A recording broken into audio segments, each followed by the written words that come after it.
Hey, it's your guy Tyrrell back with the interviews. In today's video, we're going to briefly analyze the main tactical themes in Arsenal's 2-0 win over Leicester City. So in today's video, first we'll focus on Arsenal's shape, then we'll shift to how both sides look to press, and lastly we'll identify how they were able to find a solution. So when we break it all down and we do look at the board, we have an unchanged Arsenal side against a Leicester side starting in a 4-2-3-1. So when you break down how both sides look to approach the game, it made sense for Rodgers to play that 4-2-3-1 so that he was able to go 3v3 in that midfield zone. He had wide players looking to run at the fullbacks, and Iheanacho could serve as an all-round attacker who can look to break in behind. But more importantly, with Arsenal now playing with the free 8's and Xhaka and Odegaard looking to take up advanced positions, you have Mendy and Dewsbury Hall who can sit a bit deeper to apply pressure, and then that's where you need Maddison to sit on Thomas Partey. What we ended up seeing from Leicester City was that they often did drop off into two banks of four,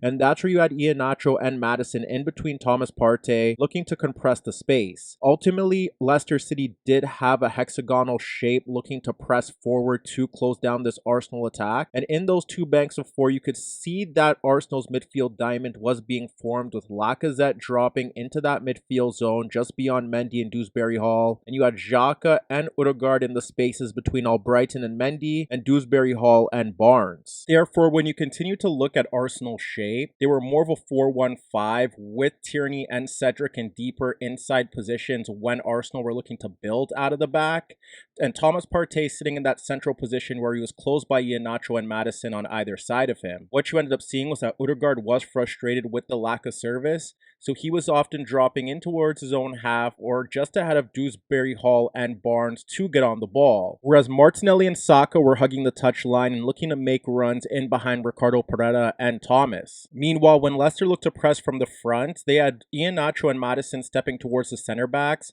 but for instance, if Iheanacho stepped towards Gabriel, Maddison would sit on Thomas Partey, and vice versa. If Maddison was stepping towards White or Gabriel, Iheanacho would sit and hold his position to close down Thomas.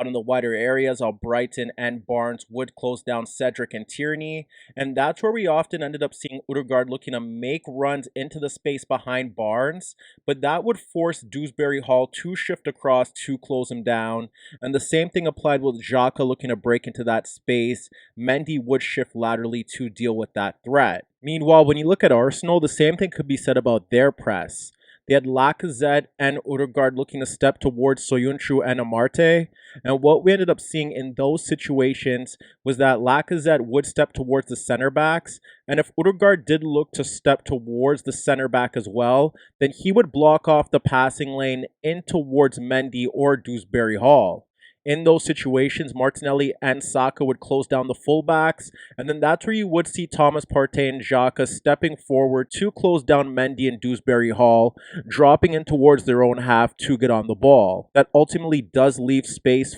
for Iheanacho and Maddison, but that's where you would have Gabriel and White stepping forward to close them down. However, in these situations, what you ended up seeing was that Maddison at times would look to drop off into the inside right or left channel to get on the ball,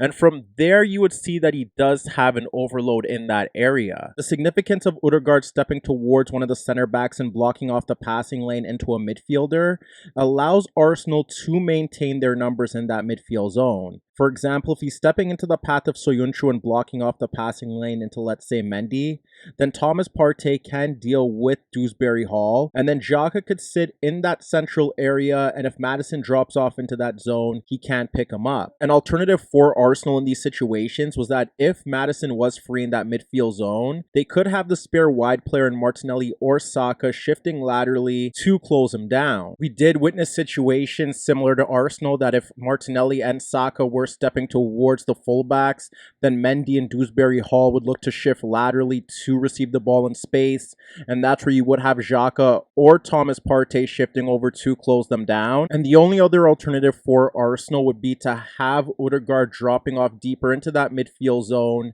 to ensure that Xhaka and Thomas Partey could hold their position. For example, if Lacazette steps towards Amarte, you'd want Odegaard to shift away from Soyuncu, and if Maddison's dropping towards the left of Xhaka, then Odegaard would drop off on Mendy and Xhaka could shift towards Maddison and vice versa. If he's shifting over to the right-hand side, and then you end up having Lacazette stepping towards Soyuncu, then you'd want Odegaard to drop back onto Dewsbury Hall and have Thomas Partey closing down Maddison in that regard. Arsenal's press was genuinely good on the night, but there were occasions where you had Lacazette and Odegaard at times overcommitting, or for an example, you could see Martinelli stepping towards Amarte, and from there Ricardo Pereira's free, and Xhaka now has to make a decision whether to leave his marker or close down Ricardo Pereira, and there you end up having one of Mendy or Dewsbury Hall free in that midfield zone, and the center back could play the ball in towards him so he could carry it into Arsenal's half. In many ways, Leicester themselves were also more of a 4-1-5 in terms of their overall attacking shape,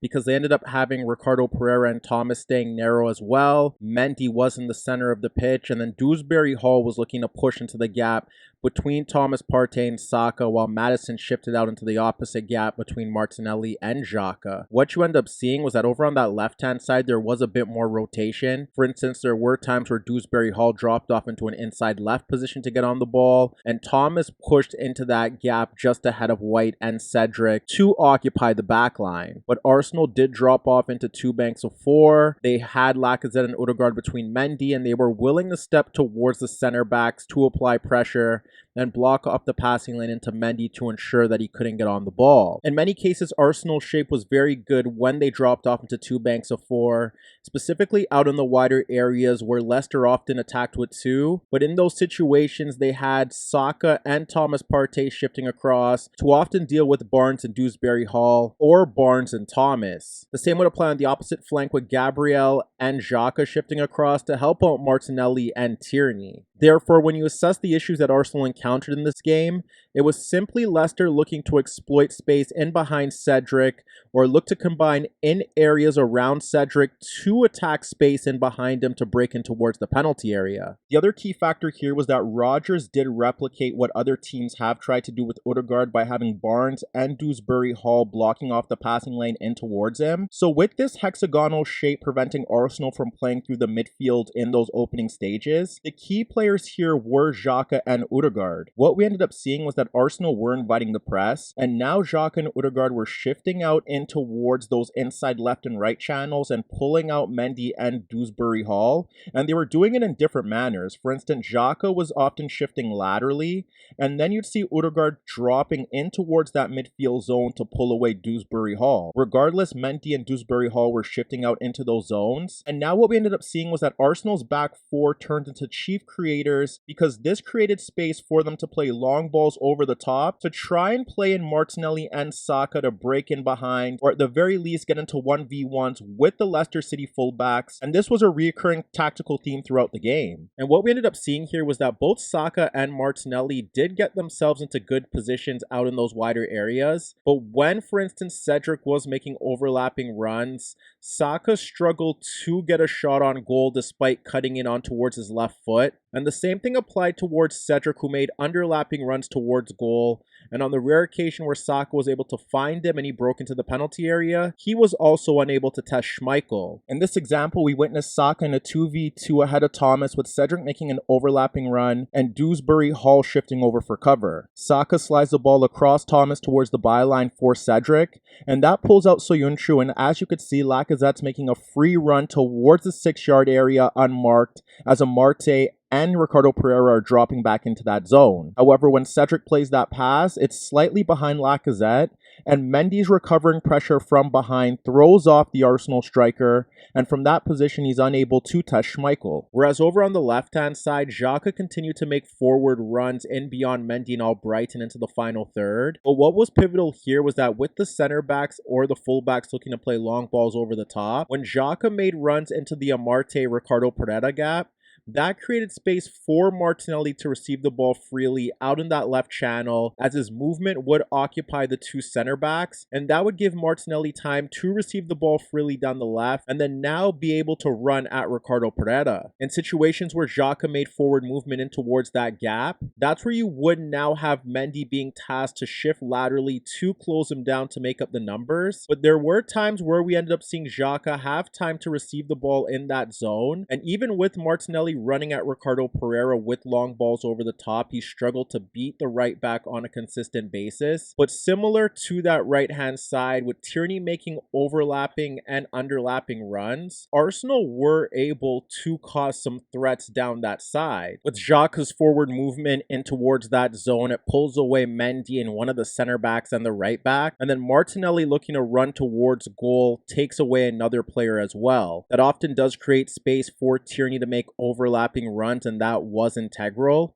And the other alternative there is to have Xhaka in that inside left position, Martinelli making runs in between Amarte and Ricardo Pereira, forces Mendy to drop back, and then Tierney could look to peg back Albrighton or make runs off him in towards the final third. And the build up to the corner that results in Arsenal's opener, it's a long ball from the center back in towards Martinelli and focus on Xhaka's positioning between Ricardo Pereira and Amarte. As that play develops, now Martinelli has space to run at Ricardo Pereira, and because Mendy hasn't shifted over in time, Martinelli can now split Albrighton and Ricardo Pereira for Xhaka. The issue that Xhaka makes here is that he doesn't play that ball first time in towards Martinelli, making the run off Albrighton and Ricardo Pereira, and that allows Mendy to get closer and apply pressure. However, what ends up happening here is that Xhaka drops the ball back in towards the path of Tierney and focus on Leicester City's penalty area from that side. Xhaka's occupying Mendy, and now Martinelli shifted into a central position into the Amarte-Ricardo Pereira gap, and this places Tierney in a 1v1 with Albrighton, who's now forced to defend. Tierney anticipates that, and he looks to run towards the byline to force Albrighton to defend, and from there he's able to win a corner that results in Thomas Partey's opener. Arsenal's left-hand side threat continued in the second half through Martinelli's individualism, as he was able to carry the ball beyond Albrighton and Ricardo Pereira in one instance to create an opportunity for Lacazette as he carried the ball towards the byline and pulled it back near the 6-yard box, but Lacazette was unable to finish. And then when you look to the free kick that resulted in the penalty that Lacazette converted, it was Xhaka in an advanced position pulling out Mendy and then playing the ball to Martinelli, who was able to skip by Mendy and Ricardo Pereira to win the free kick. Outside of those threats out in the wider areas, Odegaard played a key role by dropping off into pockets of space to get on the ball, and he was able to play pivotal passes in towards the final third and into gaps out into the wider areas. Lacazette dropping off deeper was able to link play with his teammates, and he was able to combine with Odegaard in that midfield zone to pull away markers and bypass the Leicester City midfield press and help Arsenal break in transition, and that ultimately played a key role in Arsenal getting into several good positions. So as you can see, once again, while Arsenal failed to create several issues for Schmeichel, they were capable of identifying solutions to bypass the Leicester press to progress into the final third, whereas their pressing and defensive shape in deeper positions minimized the away side's attack.